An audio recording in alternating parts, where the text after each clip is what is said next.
सातारा सांगली विधान परिषद निवडणुकीच्या पार्श्वभूमीवर राजकीय वातावरण तापू लागलं असून भाजपने आपले सदस्य सहलीवर नेले असले तरी आता मतदार परतल्यानंतर ते स्वतंत्रपणे निर्णय घेतील असा दावा महाविकास आघाडीचे उमेदवार अभय जगताप यांनी केला आहे। जिल्हा परिषद अध्यक्ष उपाध्यक्ष निवडणुकीच्या काळात काही सदस्यांचा स्वाभिमान दुखावला गेला असून त्या अपमानाचा हिशोब या निवडणुकीत मांडला जाईल असा विश्वास त्यांनी व्यक्त केला। तसेच मंत्री मकरंद पाटील आणि शंभूराज देसाई हे महायुतीत असले तरी अनेक सदस्य माझ्या भूमिकेला सकारात्मक आहेत असा दावाही त्यांनी केला आहे।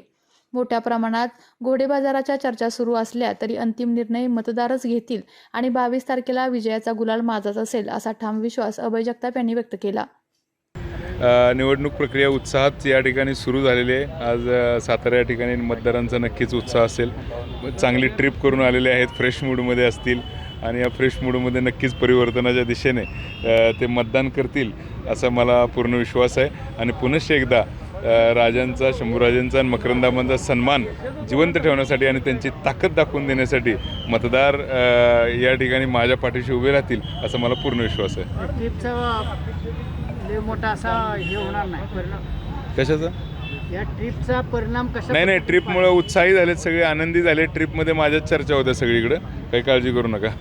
ट्रिपमध्ये सगळ्यांची इच्छा आहे की माझ्या पाठीशी उभं राहायचं। अर्थात काही राजकीय बंधनं असल्यामुळं नेते जरी सांगत नसले तरी मतदारांमध्ये माझ्याबद्दल खूप प्रेम असतं आहे। मतदारांनी मला खूप प्रेम दिले, त्याबद्दल मी सर्वांचं मनपूर्वक आभार व्यक्त करतो। मतदान फुटेल या भीतीपोटी ही सहल काढली गेली होती भाजपनं, पण त्याचबरोबर तुम्हाला राष्ट्रवादी असेल, शिवसेना असेल, जो जिल्हा परिषदेचं राजकारण जे झालं होतं त्याच्यानंतर हे सगळं तुमच्या बाजूने काही वातावरण तयार झालं होतं, काय सांगाल? म्हणजे आत्ता वाटतं का की तुमच्या बाजूने? नक्कीच ॲक्च्युली युतीतले जे दोन पक्ष आहेत, राष्ट्रवादी आणि शिवसेना, यांनी नेहमीच या जिल्ह्यामध्ये संघर्ष केला आहे BJP बरोबर।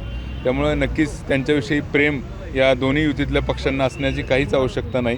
आणि BJPच्या नेत्यांनी वारंवार युतीच्या नेत्यांचा अपमान केलेला आहे, त्यांना वारंवार खाली मान घालायला लावलेली आहे। त्यामुळं साहजिकच त्यांचे सर्व कार्यकर्ते या बाबतीत प्रचंड हे आहेत, चिडलेले आहेत आणि त्यांची इच्छा आहे की या निवडणुकीतून आपण या नेत्यांचा, या मातीतल्या सुसंस्कारी नेत्यांचा हिसका या गुरमीत असलेल्या नेत्यांना दाखवावा।